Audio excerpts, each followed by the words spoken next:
Hey guys, Level Cap here once again with more Battlefield 3 beta footage. That intro was the DAO-12, but this video is about the M240B.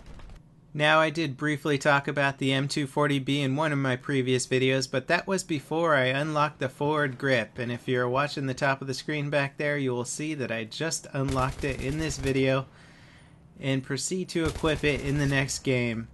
And I gotta say, I enjoy it a lot. It has really opened up this weapon for me. I am more of a running gun player, so I need something that can shoot from a standing position well, and that's exactly what the forward grip does to the M240B. Now, I had previously been playing with the flash suppressor on the M249, but I decided to try out the extended mag on this, and let me show you why I prefer it.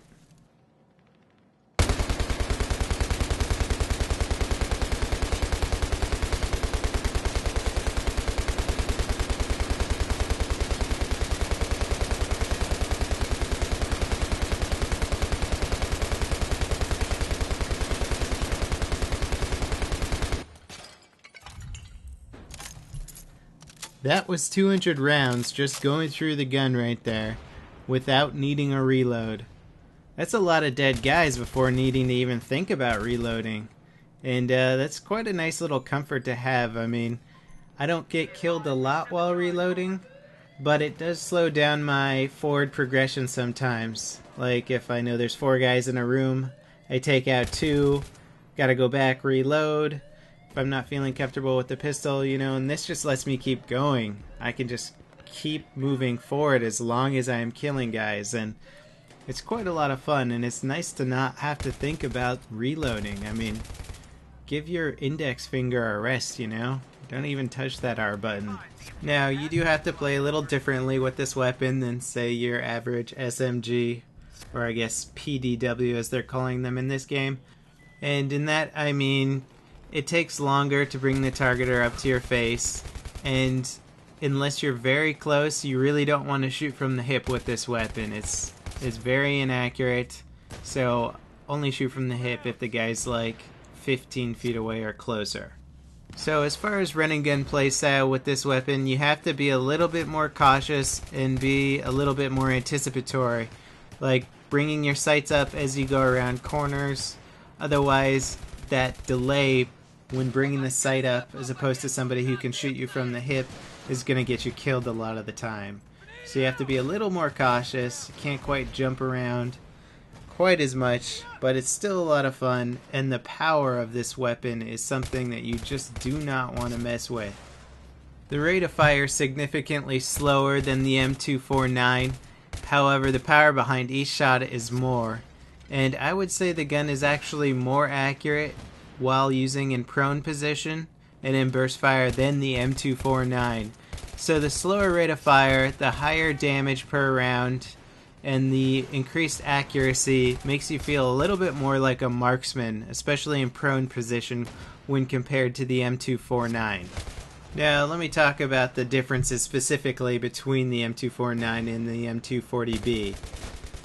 The M240B seems like it's a much better gun in a defensive role than offensive role. I mean, I'm using it offensively here. You can definitely use it offensively, but I think its power really comes from the prone position. And I know I talked about how the front grip makes it more accurate, but I don't think the accuracy is enough for me to really prefer it as an offensive weapon. The M249's increased rate of fire and better handling while in a standing position makes me feel much more comfortable while running and gunning than this weapon does. That being said, I still really like the M240B. It's fun. I'll probably choose it while playing defensively over the M249, but while playing offensively, I'll probably take the M249. Now I do eventually upgrade to the reflex sight, also known as the red dot sight, and it's quite a fun little sight. The sights don't make a huge difference on how this weapon performs. You could use a scope if you wanted to. I don't find it's necessary because this gun is just not accurate enough to warrant something like a 7x scope or really a 4x scope. I think anything that you can see with a red dot sight clearly is probably in the range of what you should be shooting at. Now I did have kind of a goofy little idea about fitting a laser sight to this or perhaps the M249 to increase the hip firing accuracy and using it as more of a close quarters shotgun style weapon, and I thought that could be kind of funny and perhaps even good. I don't know, I'll give it a try, and if it works out and I get some cool footage from it, I'll definitely make a video for you guys. Now, in beta related news, DICE has been really good about keeping the players informed about what's going on with the game, and apparently a lot of the bugs had already been fixed before the beta even came out. The problem with the beta is that it had to go through a whole approval process, and basically the beta was already about a month old before it came out, so a lot of the bugs had been fixed the day that the beta was released to us. So a lot of the things that really make this game unplayable at points and things that make people really rage have already been fixed. So, you know, don't jump to conclusions. Don't say you're sorry that you pre-ordered the game and all that kind of stuff. This Operation Metro map and all the bugs and all the balance issues, I think, are not going to be a main part of the final release. Especially if you like Conquest Mode. Conquest Mode is entirely different from Rush, and a lot of old school Battlefield players prefer that mode. I don't specifically prefer one over the other, but I do really appreciate the difference between the types of gameplay.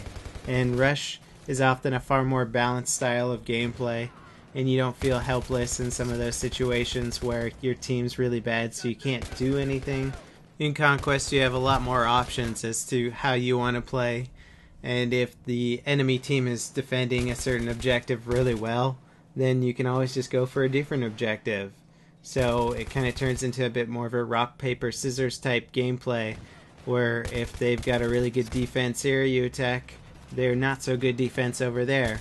So you have a lot of options in that, and I think a lot of people who aren't too familiar with the Battlefield series will find that gameplay really interesting and a lot more well balanced as opposed to Rush mode, which actually takes a lot of time on the level designer's part to make a really well balanced Rush game mode, and I still don't think Operation Metro is balanced. Especially the very last MCOM site in this map. It's too easy for the attackers in my opinion. They have so many good places to overlook the defender spawn point and just spawn kill them and just completely disrupt any sort of defense that the defenders can set up.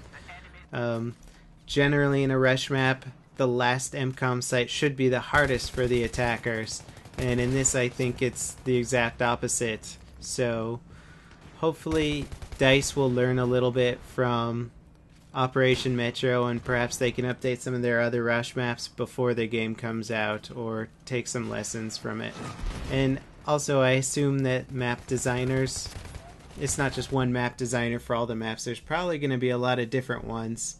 And they're also bringing back some fairly well balanced maps from Battlefield 2, so it'll be nice to see those again. So I hope you guys enjoyed this video and found it informative at least.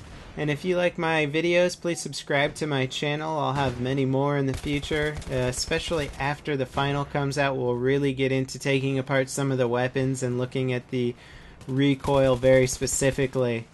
So that should be a lot of fun and interesting. And get your beta gaming in while you can, because the open beta ends on the 10th. So that means you have 5 more days to go game. So once again, this is Level Cap signing off. I'll see you guys next time.